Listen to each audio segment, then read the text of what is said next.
iš tiesų, taip, ar žinot, iš kur atsiranda drugeliai? Pirmas klausimas jums.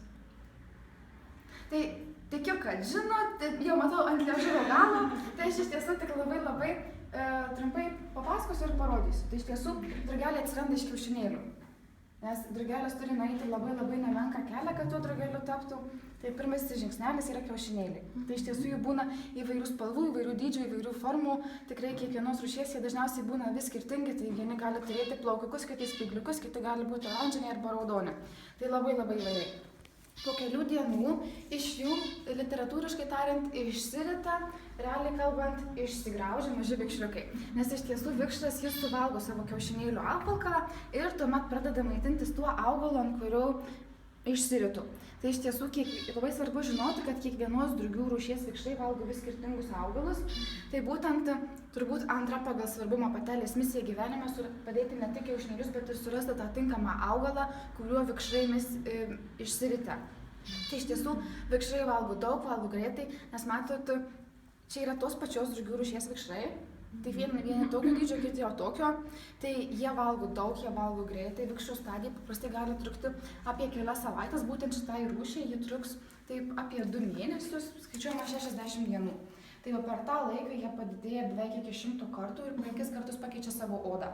Kartu su oda jie keičia net ir vežtus galvytei šarvelius, nes matom, jie auga labai greitai, oda nespėja augti kartu su jais, todėl yra keičiama.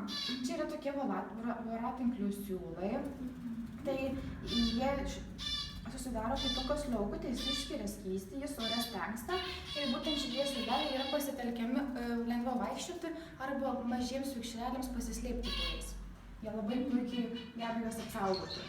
Tai iš tiesų vikšrai yra tokie ganėtinai įspūdingi padarai, turi 16 kojų, 12 akių ir labai raumeningų žandus. Taip, šitaip po 6 išdėstytam kiekvienam veido pusrutuliukį. Tai iš tiesų labai raumeningų žandus ir jų pagalba gali valgyti nuo ryto iki vakaro, paskui pakakoja ir per visą naktį. Vikšrų kojos vėlgi yra labai ypatingos, 3 poros yra priekyje, jos yra tikros ir naudojamos vaikščiojimui ir yra 5 poros tokių vadinamų netikrų koloninių kojų, kurios yra naudojamos prisitvirtinimui. Tai paskutinė pora, kuri yra šičia, ji vėlgi yra labai ypatinga, vien tik ta pora gali išlaikyti visą vikšrų kūno svorį. Tai labai iš tiesų įstabūs padarai. Jeigu norit, galim paglostyti, galit paliesti, iš tiesų labai minkšta, labai pūkuoti ir tikrai bijoti jums jų neverta, nes tas chitinizuotas paviršius, kuris yra žandų zonoje, jis tikrai jums odos neperkastų, tačiau augalus, kaip matot, labai sėkmingai graužia. Iš tiesų, vikšrai yra tokie vieni agresyviausių drugelių formų, nes matot, jie gali valgyti vieni kitus, jeigu trūksta maisto. Ir sekantis žingsnis, ką daro vikšrai, jie formuoja lėliukes. Aš dabar pamatysiu šiek tiek šitą langelį. Matot, čia yra lėliukės, jos yra gautos trečiadienį. Jos yra gautos trečiadienį. Ir dabar šitam insektariumui yra šiek tiek aukštesnė temperatūra, čia yra daugiau drėgmės, tai dėl to tas langelis pas mus ir rasuoja. Nu, ateik čia.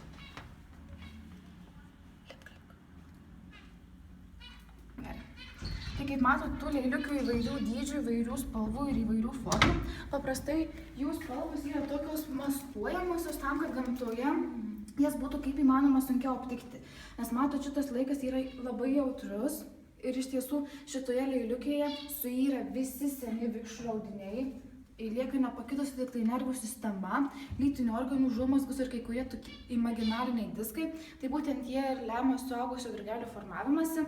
Tai kadangi čia yra ląstelių košė, tai bet koks pažeidimas gali lemti, kad drugys arba neišsiris, arba išsiris defektuotas.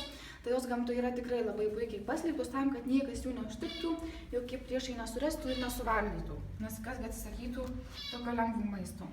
Tikrai niekas. Tai matot, žalios labai dažnai slepiasi tarp lapų, kokios nors tamsesnės prie sudžiūvusių lapų arba šakų. Čia viršuje matot yra kokonai. Kokonai formuojasi kaip papildomi apsauginiai dariniai lėliukiai, jeigu laikas lėliukiai yra praleidžiamas labai ilgas. Tarkim, dideliam drugiui reikia daugiau laiko, tai ir paprastai jie turi kokonus tam, kad pasislėptų. Tiesiog, kad geriau apsisaugoti. Tai jeigu viskas klostosi gerai ir lėliukėje susiformuoja drugys, jis labai gražiai praplėšia vieną tokią siūlytę esančią kokonų apačioje ir taip gražiai iš jos ima slysti. Matot, faktiškai visą lėliukės tūrį sudaro drugelių kūnas. Ten sparnai užima labai mažai vietos ir yra suglamžyti ir šlapi. Tai drugiai slysdamasis labai gražiai užsikabina kojytėmis už tos leiliukės ir šiek tiek kabo. Sparnai tempiasi į apačią tiesina, jis porą kartų jais suplasnoja ir jie labai gražiai išdžiūsta. Tačiau būna tokių nelaimingų atsitikimų, kad drugys tiesiog iškrenta iš leiliukės, nespės už jos užsikabinti ir gulia ant žemės. Drugiai šlapių sparnų nepakelia, sausų ištiesinti neįmanoma, tai jie tokie lieka, gamtoj tokių drugių nematom, nes jie neišgyvena, jos iš karto sumedžioja, nes tokie drugiai nei skristi negali, nei taip greitai nuo tų priešų pabėgti. Tai jeigu iš tų sparnų tiesinim viskas klostosi gerai, mes drugelius išleidžiam į šitą gražų kambarį. Iš tiesų, apie suaugusius drugelius vėlgi reikėtų žinoti keletą dalykų. Šitas mums labai gražiai vaizduoja. Tai drugeliai maitinasi per tokį strubliuką, maitinasi vaisių sultim, gėlių nektaru.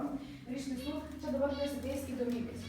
Aš šiek tiek pasivaikščiosim, tai pabandysim dar susirasti drugelį. Žodžiu, yra tokių drugelių, kurie gali mesti negyvų gyvūnų sultimis. Tai čia turim tokį vieną, jis vadinamas mėlynąja mirtim. Yra tokių, kurie prieš poravimąsi gali... Ne juodas, o šitas. Šitas žudas toks labai neryškus, tai iš tiesų, jeigu jis savo sparnus išskleistų, jis būtų labai sudrios violetinės spalvos, dėl to mėlynoja ir mirtis, todėl nes negyvų gyvūnų sultys. Matot, du pagrindiniai drugių energijos šaltiniai yra cukrus ir šviesa. Tai man labai svarbu iš karto cukrus gauti, vaisių sulčių ir auginių skysčių. Žinoma, cukrus šiek tiek kitoks, bet energijos gauti nuomonę. Taipogi, tai yra pasireikštinį prasį, yra tokie mažyti oranžiniai Julija, būtent tie drugiai prieš poravimąsi geria gyvūnų ašaras. Ir yra tokių, kurie, čia pasakau šviesų. Virš šviestuvo šalia, toksai su glaustais sparneliais, todėl nelabai ryškiai matomas. Ir yra tokių, kurie nesimaitina iš visų, nevalgo visiškai nieko. Tai būtent toks yra šitas afrikinis mėlynis. Jis priklauso Saturnijų šeimai, tai būtent visi Saturnijų šeimos drugiai, jie nesimaitina iš visų, nevalgo, neturi straubliukų, jokių virškinimo organų. Matot, visą gyvybinę energiją drugys atsineša iš vikšrų stadijos.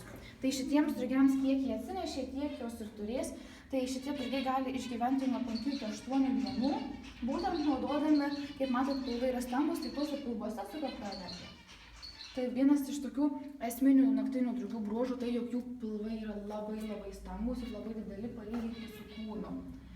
Ir turbūt apie maitinimąsi tiek. Įdomu yra tai, jog drugiai skonį jaučia priekinėmis kojytėmis, nes drugelių patelės turi surasti tuos augalus, tai būtent kojų ir antenų pagalba. Tai kojomis skonį pajaučia, antenomis labai dažnai gali pajausti cheminės medžiagas. Tai iš tiesų antenos vėlgi padeda jiems vieniems kitus surasti, nes drugių pasaulyje tik patinai ieško patelių ir būtent antenų pagalba gali pajausti feromonus. Tai jeigu pažiūrėkit, dieninių drugių antenos matot tokios tiesios, o viršuje yra tokios buoželės, tai prieikit ir pažiūrėkit naktinių drugių kokios antenos, kaip šepetėliai. Tai didesnis paviršiaus plotas, daugiau receptorių, todėl ir patelės gali pajausti, literatūroje rašoma, iš tik 10-12 km. Oho, tai matot, tikrai labai puikus, labai įstabus ir įspūdingi drugiai.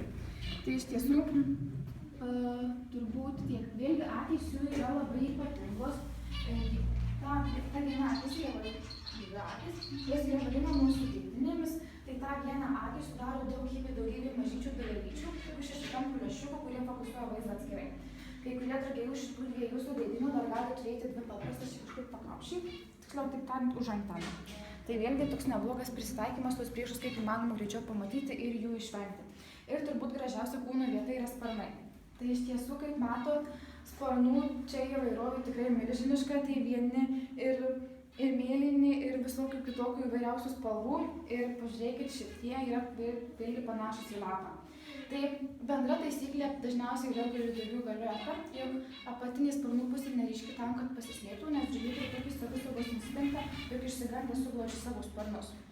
Vėlgi dieniniams drugiams yra būdingas bruožas, jog apskritai maitinimuose arba ramybės laiku jie būna suglaudę savo sparnus ir matot, kaip ta neryškia apatinė pusė jiems puikiai padeda pasislėpti. Išoriniai ryški tam, kad susirastų partnerį, nes išskleidę savo sparnus šitas drugys bus sodriai mėlynas ir tokie oranžinės juostos su šonu.